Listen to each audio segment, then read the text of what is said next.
We are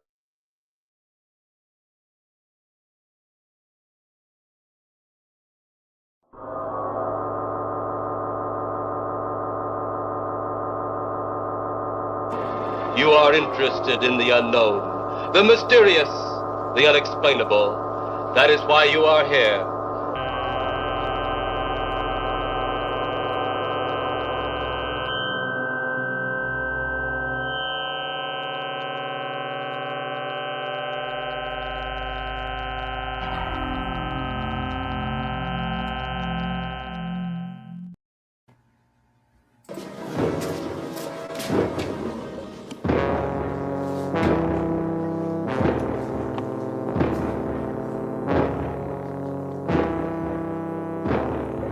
So, we meet again, Doctor. all right. The Cybermen return. Not only are they planting bombs all over Earth and crashing spaceships, but they are messing with our internet tonight. So, and last night. Yes. So hopefully Adric will take care of those Cybermen, and we will have smooth sailing. If our episode seems a little strangely edited tonight, just be forewarned. We've had some technical problems lately. So, EARTHSHOCK. Jim, this was your choice. Yes. I think a prime example of the Peter Davison era. Yeah, no, a lot of Who fans don't really like Peter Davison, and Frank, I'm not really sure why that is. I think he's a great Doctor. I think he wasn't really. I would say he's probably the most vulnerable of all the Doctors, but I think that's part of his charm. I think it's more interesting when a character isn't always in control. I think it causes more challenges and therefore makes a more interesting story. But you know, Tom Baker was so popular, and he got the show, propelled the show to levels it had never been before. The ratings were highest as they ever been. But Right. I think no matter what his successor would have been, was going to be a tough act to follow, because I think no matter whoever it would have been, they would have compared him to Tom Baker, much like folks comparing George Lazenby and Roger Moore to Sean Connery. There's always that pressure of taking over from a very well established and well loved character like the Doctor. Absolutely. Yeah. But no, I think, as a rule of thumb, I like the idea that if you're going to change the actor in a role, go for someone who's a big contrast, which I think was probably the thinking with Peter Davison. Yeah, somebody a lot younger. I'm wondering if maybe Luke Skywalker was a inspiration, because they wanted a fresh face and somebody younger. So I thought, okay, well, kind of like Luke Skywalker.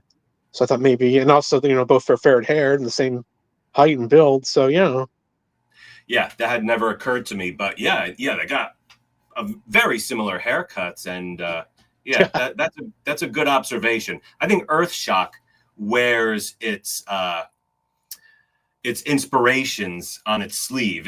I think it's like really out there. The main thing that comes to mind for me is Alien. I think the idea of sort of monsters on a spaceship. The spaceship is very dark, and I might as well go ahead. I just have a few pictures to show. I feel that as good as this episode is, there are some things that I found kind of unintentionally funny. I think the idea of this spaceship being piloted by these two biddies was kind of hilarious. I could not take the captain and her assistant seriously. They did not look like they should be piloting a starship. The way she's just so crabby. I think at one point she yells at the crew member, who we learn later on he's actually a traitor. He's working for the Cybermen, but later she dresses him down. She criticizes him, and later on he says to the assistant captain is like, I don't understand why she's always running me down. I thought it was pretty hilarious how she was just so crabby and mean. So let's see. So I have a couple, but I think that she was, I think she was probably inspired. This is part of the influence of Alien, which I'm going to, is that, okay, so here. Yeah.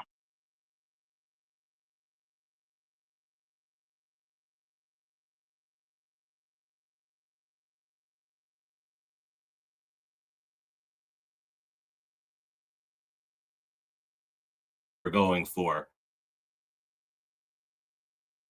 Yeah, so what was that? I lost you there. I'm sorry.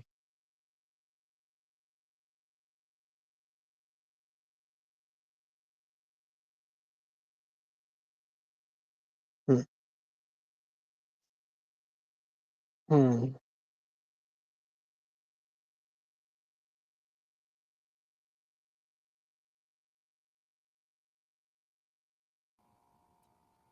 All right, we are recording again. That was one of those technical problems I was telling you about. I think that the captain of the spaceship, did they ever say the name of the spaceship in Earthshock? I don't think so. No, but I could be wrong. I think it was just some sort of freighter. I Right. believe. Yeah, you Yeah. would think that, yeah, they'd say the name of the ship, but they didn't. Not important. So anyway, so here is the captain of the ship. I think they look like they are more suited to be pushing a trolley around Tesco than piloting a Yeah. spaceship. I think they were going for this, but they really got something more like this. I think there is definitely potential for a or missed potential for a crossover there. George Costanza's mom piloting a spaceship, battling Cybermen. I don't know. Maybe the doctor could be kind of like Kramer. So No, I'm thinking the one lady was. I don't know if you've watched the show. Are You Being Served? There's this character, Mrs. Slocum, that reminds me a lot of that. The lady captain that was just crabby to everybody, whose name I can't remember at the moment. But yeah. okay. So there was some silliness in this episode in these episodes, but I think overall is very strong. Yeah, it's very, yeah. The basic idea is like the very basic idea. The plot is the Cybermen keep trying to blow up the Earth because Yeah, there's a big important like United Nations style meeting going yes, on there, exactly. and the Doctor just keeps foiling their attempts to blow up the Earth. Yes, indeed. And apparently, one thing we should bring up is that this never happened before. This happened only once, but this is the first time, second time actually, we saw a companion die. As so you folks know, Adric unfortunately does not make it, and apparently one of my friends, my Facebook friends that's in England, Jonathan Ebbs, he said that the viewing audience had no idea they were going to do that. They had no idea. They knew nothing. Yeah. Um, and even if you're not a big Adric fan, I found Adric very hard to like at times. He's very condescending. He's very like a know-it-all, and know-it-alls are very hard to like. Mm. Um, but it was kind of sad to see him, go kaboom. And I think the other instance that where a companion died was in way back in 1966, the William Hartnell era. The Daleks' Master Plan. Katrina was killed off, even though she was a very, very temporary companion, but still, Wow. nonetheless, yeah. Yeah, she died, but yeah, people had no idea that this was going to happen, and I don't know the full reason why he was run off the show. I've heard, Yeah. stories, but I did notice that. I don't know if you probably noticed this too, but the end, you see his crushed, gold star, which I believe was some sort of award for excellence mathematics. I believe he was like some sort of math wizard, but Yeah. Yeah. they have a shot of it, and there's no music. It's just the credits are rolling. So I thought that was pretty pretty poignant. I thought. Um, Yeah, very dramatic. I think Adric kind of is not particularly well remembered, and so I think more for I think maybe for dying, but that's like, yeah. but not But like say Sarah Jane or like K9 or Leela. Definitely not like Leela. No. yeah. But I enjoyed him in this episode. I thought he was fine. I kind of liked the dynamic of him bickering with the doctor in the I do too. beginning, Yeah. Yes. which that gets old really quick. Characters bickering but I think they just had the right amount. It was cool seeing conflict between the doctor and his one of his companions. They didn't overdo it. I thought Adric, he served a purpose. He was, he used his math skills. He was good at plotting and helping the doctor in the situations. And of course, I mean, we know he would have steered the spaceship away from Earth had he had the opportunity. But one of those pesky Cybermen gets in the way. Shoots the control console and it's all destroyed. And he goes, "Well, I'll never know if I was right or not." Let's see, but yeah, actually, I remember one of the DVD commentaries. I think it was Terrence Dix was saying he thought that this period of the Doctor had too many companions, but that didn't really bother me. I kind of liked how Nissa was there and Tegan and Adric. Um, Tegan has like really no idea what's going on. She's gonna get kind of thrown in the situation. Um, and Nissa's just trying to make sense of everything. See, I didn't really mind the Doctor having multiple companions. I thought having 3 companions was kind of nice, actually. Yeah, I mean, this is like exactly where I came into like Doctor Who super fandom when I'd watched it as a little kid when they were showing Tom Baker episodes on Channel 9 on like Saturday mornings, and then I kind of forgot about it, drifted away until someone pointed it out to me when I was about 13, something like that, and I found it on WLIW. Oh yeah, sure, New York. PBS station out of Long Island, I believe, and they were showing it every Sunday night, 1 episode per night, and it was like right here that I first jumped in and became a total fanatic.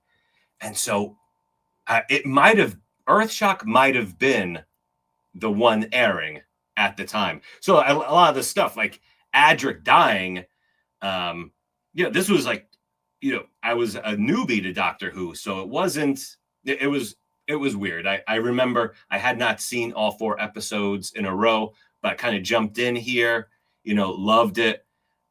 This vision of the Cybermen, the way they're rendered in this era, very, there's a lot going on with their costume. And I loved it at the time. I think the costume is very 80s. I think now looking back, maybe a little bit Darth Vader inspired, especially the voice. I found the photos. Yeah. I mean, I do think that maybe they use some kind of sound effect on the voice, but it's very minimal. In some scenes where the Cybermen are talking, it really sounds like it just might be the regular voice. Yeah, I think they use a vocoder. I mean, certain eras they use it a lot. Like definitely the early Cybermen. Yeah, Tomb of the Cybermen. They sound like a vacuum cleaner. It's like, hello, Howard. Yeah, it's just yeah. Yeah, it was extreme, and very. So maybe to like contrast with the Daleks, who have quite a screechy voice. Although I think there were episodes where the Daleks did not use any sort of vocoder or anything either. It was just actors talking like Daleks. But that's kind of cool. Wish they would do them more often. Yeah. But I do feel like the Cybermen in this episode spoke a lot like Darth Vader. Yeah. Yes, of course. That is sort of the catchphrase or the catchword of the episode. The cyber leader loves saying "excellent." Excellent. Yes.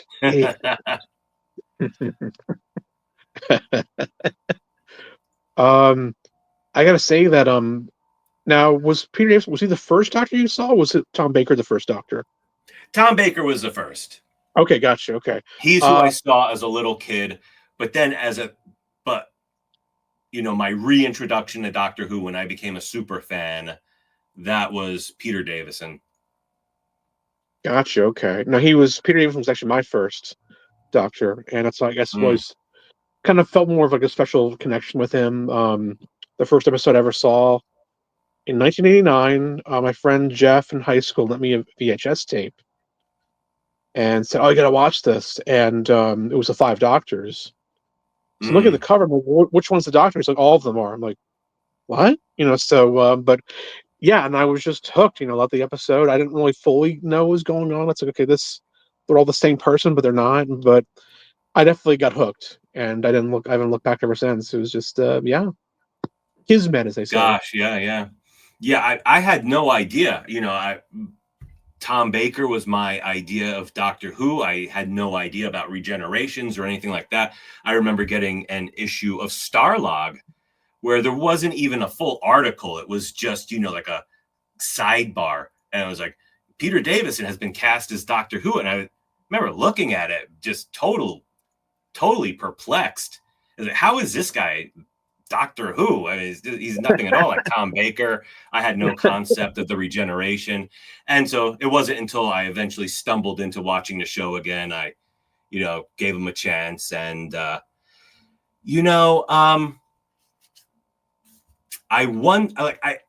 was hearing some of the dialogue as Tom Baker would say it. And, I do think that a lot of the dialogue would have been better done by Tom Baker. Like, Yeah. when the Cybermen kill their human partner, and Peter Davison says something like, Cybermen, you never fail to be the perfect guest. And I was thinking, how would Tom Baker have said that? I think he would have had a better delivery when you have these kind of clunky dialogue. Not every line is going to be a winner. And Tom Baker was able to really just deliver those lines that, as best he could. Whereas I would say, yeah, Peter Davison, not quite on that level. No, well, Tom Baker was just definitely one of a kind, and Yeah, it's hard to think that that was one of his first.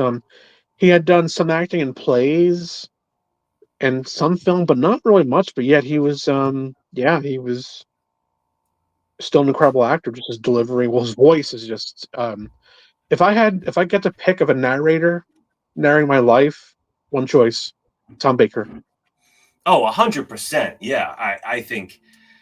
Yeah, I think it was when we had the American version of that British sketch show. What was it called? Little Britain, something like that.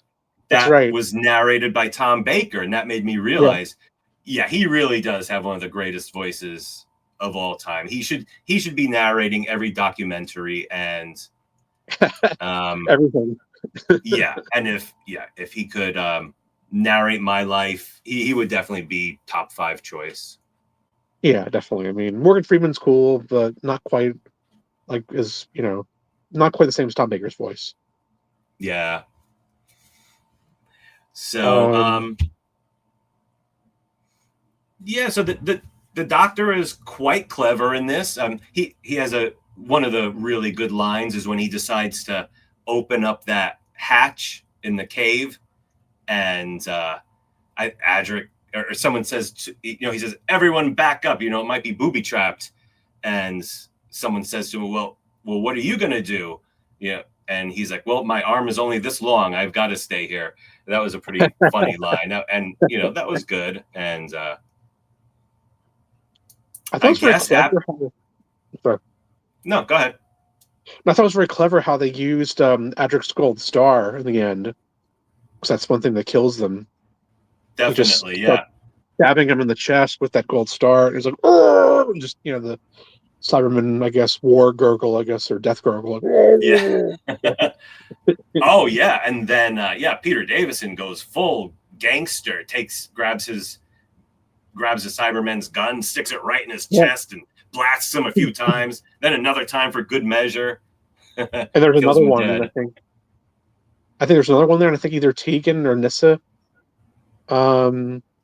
kills him. But yeah, Tegan and Nissa and Tegan, they're both kind of badasses in their own way. So I kind of like that. I like that. Yeah. I think when the lead Cyberman is about to kill the doctor, Tegan jumps on his back Yes. and distracts him long enough for for the doctor to use the gold star and kill the Cybermen. So Yeah, I thought it was just very clever, just like stabby in the chest. yeah, And yeah, they need a weakness, and yeah, I thought that was very clever. And of course, the very end, we see what's left of the star just all crumpled, and that's just the dead silence. sure, yeah, probably the only time they've done that. I think I so. mean, Yeah, it was a pretty poignant moment. Yeah, I think that's. Yeah, I think that was the only time they've ever done that. But it definitely meant a lot more because you do, even if you're not a fan of Adric, you do kind of feel sad because it's he just went boom and he was just so young. But yeah, I've heard stories of why he was, if he was fired or if he quit, or I've heard things going with John Nathan Turner's partner. I'm not. I've heard so many different stories, but who knows which one's the right one? Who knows? yeah. In the 80s, I went to a huge Doctor Who convention. I think it was in New Brunswick, Oh, and nice. John Nathan Turner was there. Colin Oh, Baker wow. was there. Bonnie Langford was there. I believe Louise Jameson was there, and Oh, very nice. there was a big panel. I think a lot of the people were there, and they were taking questions and stuff. And I think someone's it was like kind of you stand up and ask a question, Right. and someone said like, "Do you have any ghost stories about were there ever any ghost stories on the set? Anyone ever see a ghost on the set? Any hauntings or anything?" And John Nathan Turner said something. I wish I could remember it better, but he made a joke. He said something about Matthew Waterhouse. It was like, was the set ever haunted? And he said, something like, well, besides Matthew Waterhouse, no. And got a laugh. And I felt like he was kind of making fun of Matthew Waterhouse. So yeah, I feel like yeah. And then also during that question and answer, some fan got up and said like, why did bullets kill the Cybermen in this episode, but bullets didn't affect Cybermen in the other episode? And JNT was like, metal fatigue. just Good answer. I didn't even really understand it. I had to ask my mom. He was just brushing the guy off. Like you could tell he did not care about. He's just like, the plot needed, Cybermen to get shot in this one and not in the other one. And that's why. So yeah, you take the story where it needs to go, and just it's like yeah. I'm sure he just good answer, mental fatigue. Okay, yeah, good answer. yeah. But I forgot to ask. They're my favorite baddie, the Cybermen Doctor Who. Who's yours? I forget who yours is. Your favorite bad guy, favorite villain from Doctor Who? Yeah. I like the Sontarans a lot because Sontaran Experiment is one of my earliest memories of the show. I love that cliffhanger. I thought it was super cool. And then there's also another cool cliffhanger, The Invasion of Time. Oh, yes. Which I was thinking of, was pretty similar to EARTHSHOCK in that you have a villain and you're fighting the villain, but then you find out that's not really the villain. In EARTHSHOCK, you have a great cliffhanger where there's this, these androids killing humans in caves in a really gruesome manner, leaving them bubbling, melted, tissue. And then you have that great cliffhanger where you find out it's a Cybermen. That must have been really thrilling in the 80s for a big Doctor Who fan, and see like this whole new redesign, which I think looked super cool in the 80s. And whereas the Yeah, Invasion of Time, they stretched it out for 4 episodes in that one. The Gallifrey got invaded by these weird ghost things, and then after the Doctor defeats them, only then do you discover it was the Sontarans the whole time. But yeah, was that solid? I don't know. Yeah, I've always loved the Cybermen. So I don't know if I really have a definitive favorite Doctor Who villain. Yeah, they're all really good. Yeah, You know, it's hard to imagine the impact the Daleks had. I think, if I'm just gonna, I mean, the Daleks are pretty much like the ultimate Doctor Who villain. yes, every Doctor's met them. And like, well, okay, so here, speaking of that, the Cybermen.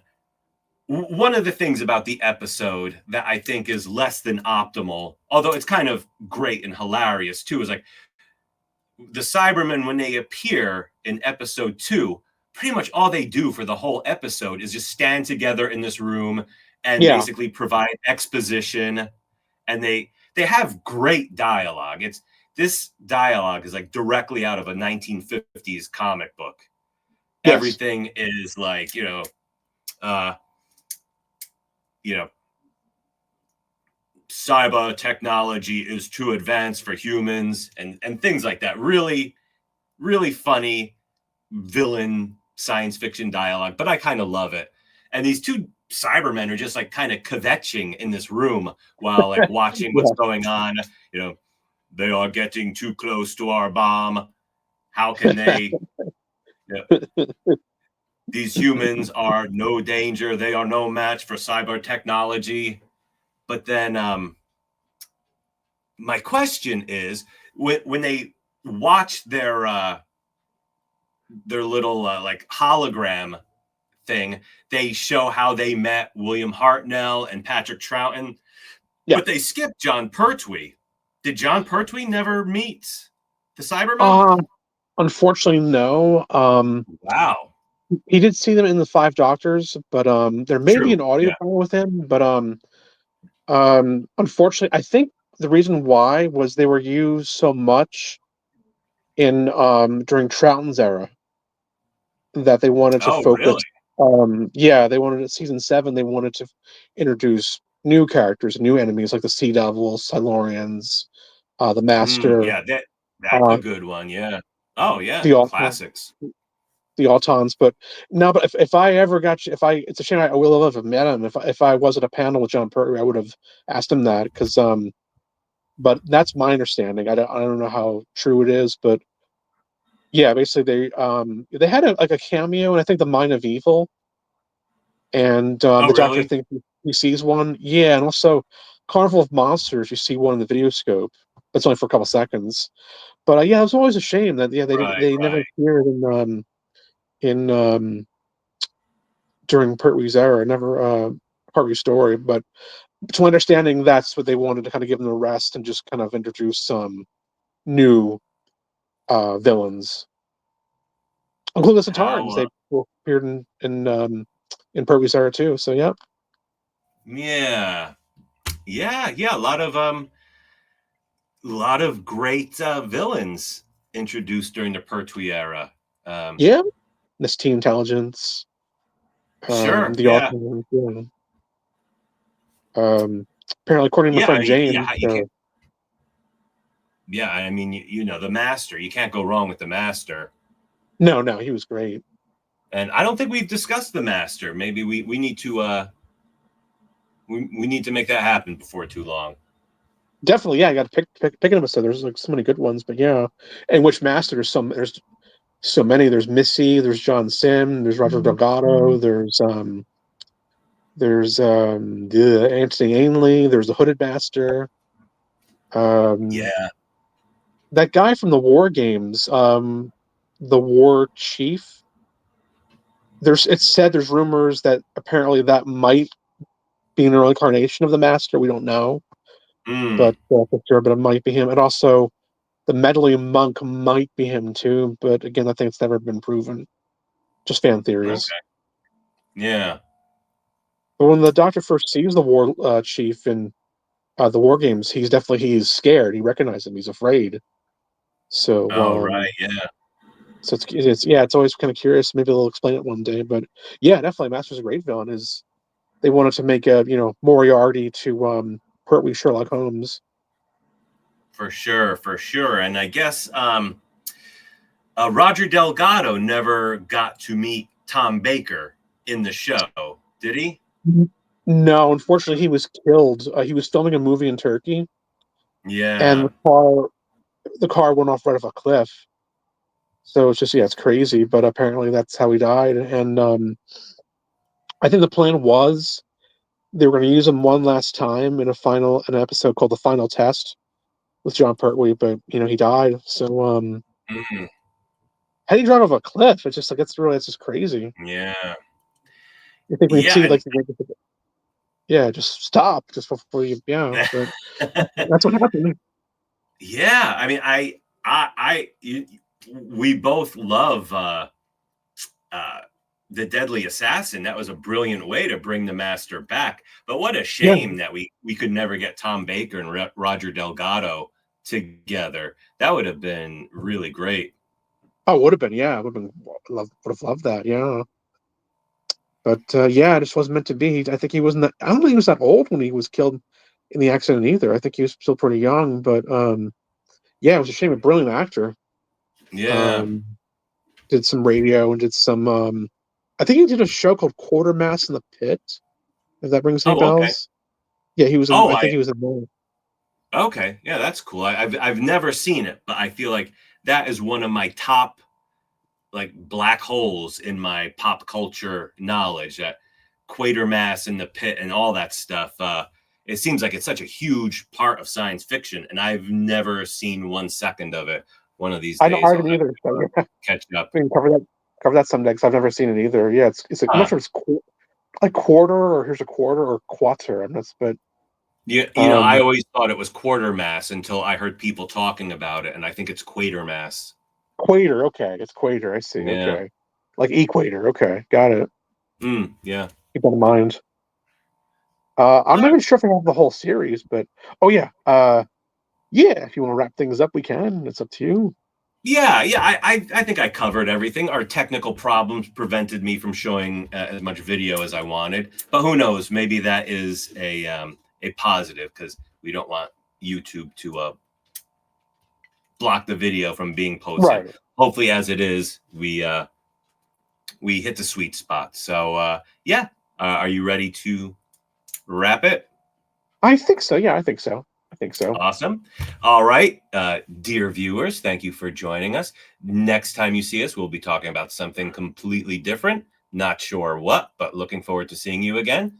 Looking forward to joining you again, Jim, here on YouTube Lands. Yes, I think it was a pleasure. Thank you very much. Great episode, and the folks out there watching, definitely track it down if you can. It's definitely a Doctor Who classic.